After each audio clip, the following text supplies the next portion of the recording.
மண்ணின் அமைதிக்குள் ஒரு சிறிய விதை மறைந்து கிடக்கிறது. இருளால் சூழப்பட்டு, கனமான மண்ணால் அழுத்தப்பட்டு, தான் சிக்கியதாக உணர்கிறது. ஆனாலும் அது ஒருபோதும் தன் முயற்சியை கைவிடவில்லை. ஒவ்வொரு நாளும் விதை போராடுகிறது. அது ஒருபோதும் தன் நம்பிக்கையை கைவிடவில்லை.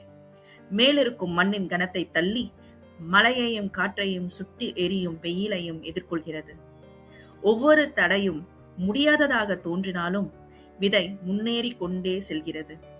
விதை தன் முயற்சியை கைவிடவில்லை.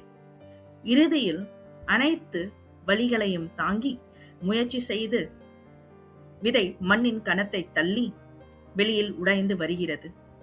அது ஒரு சிறிய செடியாக உயர்ந்து ஒளியை நோக்கி போகிறது. தன் பொறுமையாலும் துணிச்சலாலும் தொடர்ந்து முயற்சி செய்து அது ஒரு வலிமையான மரமாக வளர்ந்து நிழலும் பழங்களும் இவ்வுலகிற்கு தருகிறது. நம் வாழ்க்கையும் அந்த விதையைப் போலத்தான்.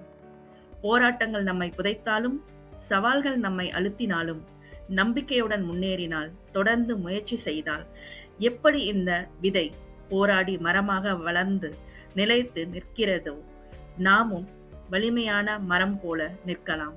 நம்மை சுற்றி உள்ளவர்களுக்கு நம்பிக்கை தரும் வலிமையாக மாறலாம். அதனால் நினைவில் கொள்ளுங்கள், போராட்டம் முடிவல்ல, அது உங்கள் வளர்ச்சியின் தொடக்கம். இந்த கதை உங்களை ஊக்கப்படுத்தியிருந்தால் இதை மற்றவர்களுக்கும் பகிருங்கள்.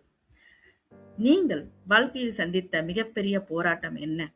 அந்த போராட்டம் உங்களை எப்படி வலிமையாக்கியது என்று கமெண்ட்ஸில் சொல்லுங்கள்.